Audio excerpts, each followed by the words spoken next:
Hey there, Hofstra fans. Welcome to another episode of Blue and Gold Weekly. I'm your host, Kevin Dexter. It is a huge weekend here on the Hofstra campus. Winter homecoming is coming up, highlighted by some big men's and women's basketball CAA matchups. We'll catch up with Vice President and Director of Athletics Rick Cole Jr. to talk all about it in just a couple of minutes. But first, let's take a look back at the week that was in Hofstra athletics. And we'll start with the men's basketball team that started the weekend against Charleston on Thursday night here at the MAC.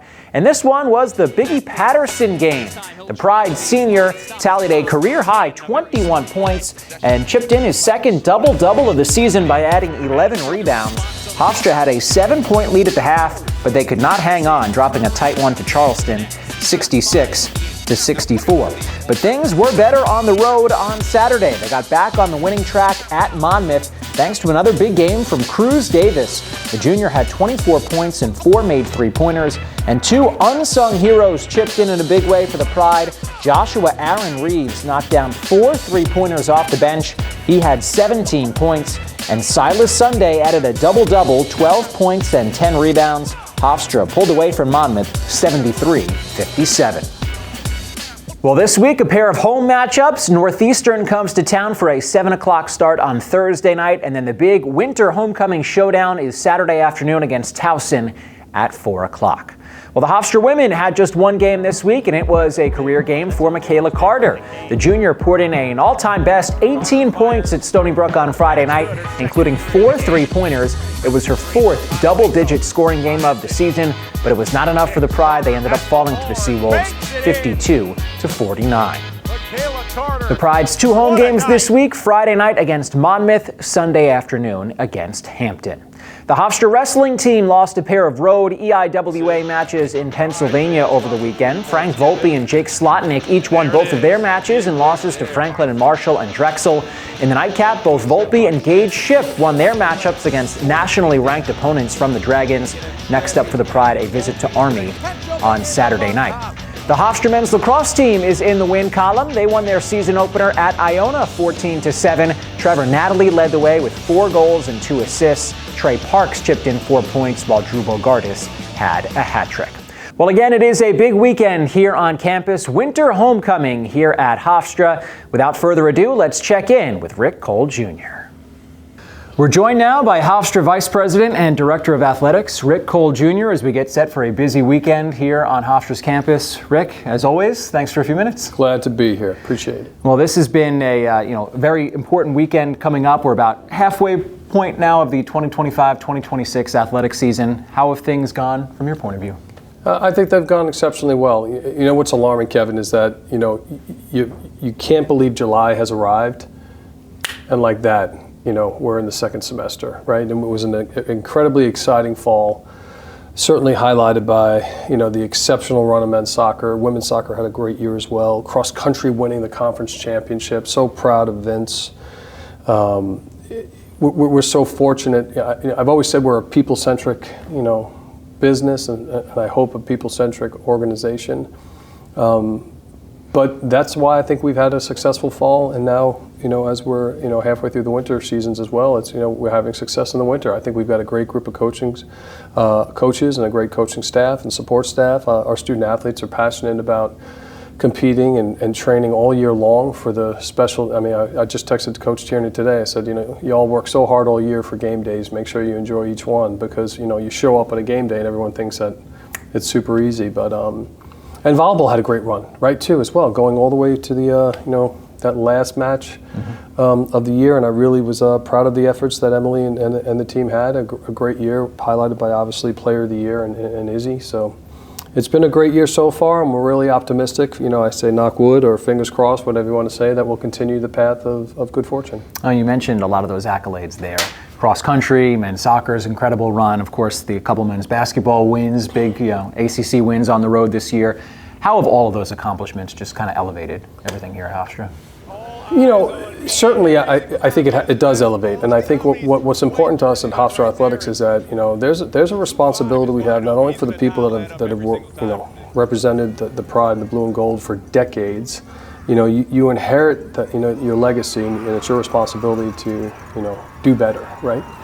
But you mentioned a few things that there's also measurable things that talk about how are we strengthening and raising the profile of Hofstra. And the data shows, those 2 big wins in basketball alone, and the great run for soccer, and the national exposure, the media impressions that are made. I mean, those 2 weeks in December, I think we were 55% of the media impressions of the institution. And really to the credit of our men's basketball staff and everyone that goes into that effort, supports that effort, and our student athletes. But those 2 wins on the national landscape of ACC wins are just tremendous for the institution. We're halfway through the academic year, and we're at 3,400 community service hours. So our community engagement, not just on campus, but as we try to go throughout the entire community that we are a part of, that is Hofstra, and beyond with Nassau and Long Island. There's a lot that goes into us achieving our goals of building champions in academics, building champions in athletics, building champions in the community, and most importantly, building champions in life for our student athletes. So we're proud of the role we play in helping Hofstra meet its goals and objectives. Well, this is a tremendous weekend upcoming here at Hofstra. Winter homecoming, a couple of home men's basketball games, a couple of home women's basketball games. Of course, hoping for a lot of alumni to come back. What excites you the most about this weekend every year?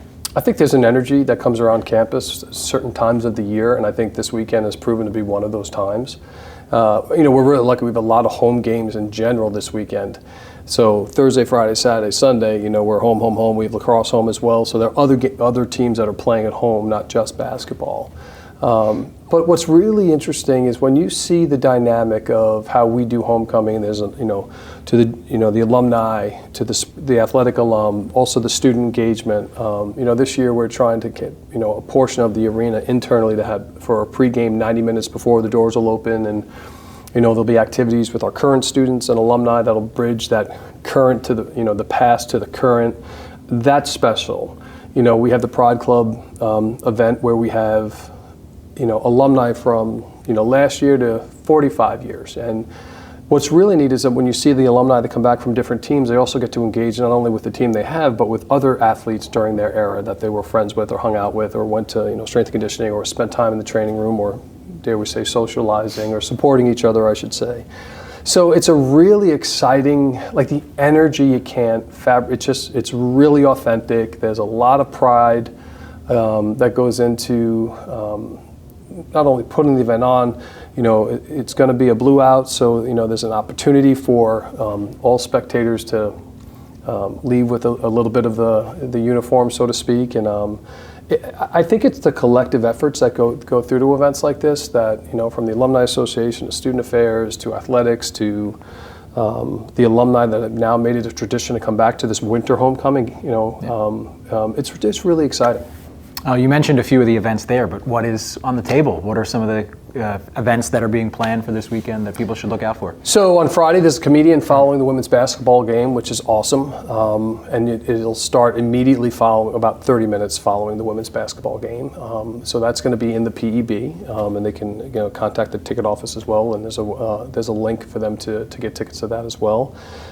Game Thursday night in basketball. Game for our men, 7 o'clock tip against Northeastern. On Friday, we have women's basketball versus Monmouth, and then followed by the comedian. Saturday we have men's lacrosse will be at home now. We're just with the field and the snow. We're trying to do the TBD on the actual field, as well as on Saturday we doors open at 2:30 before the men's basketball game versus Towson. Which again, that whole day will be a great day. And then on Sunday, the women take on Hampton as well, Super Bowl Sunday. Well, it's not just the only thing upcoming here. We also have Day of Giving on the schedule in a few weeks. I know a very important, hugely important day here for the entire university and for the department. Why is it so important for people to get involved in Day of Giving? I sometimes feel like you can be, I believe, as do many, so passionately in supporting the platform of intercollegiate athletics and what it brings to, particularly and specifically to the men and women that are representing, wearing the laundry for the Hofstra family right now. But I also believe equally as much that Giving Day for any organization, but specifically to Hofstra and higher education, I believe incredibly incredibly in the platform of higher education and how it serves the overall growth and development, both academically, socially, mentally, emotionally, of men and women. And we've had a lot of success with Giving Day in the athletics department, and I think that people are passionate about doing what they can to support this generation and the next generation. We have alumni that feel like they want student athletes to have that emotion and that passion and the benefits that they got during their experience, so they want to help support. There were some alumni that say, hey, I wish I would have had a little more of this type of support and want to help to ensure that this. And I think the lesson that's also taught is that the principle of philanthropy and giving back is being taught and absorbed to our current student athletes, which I think is an important and valued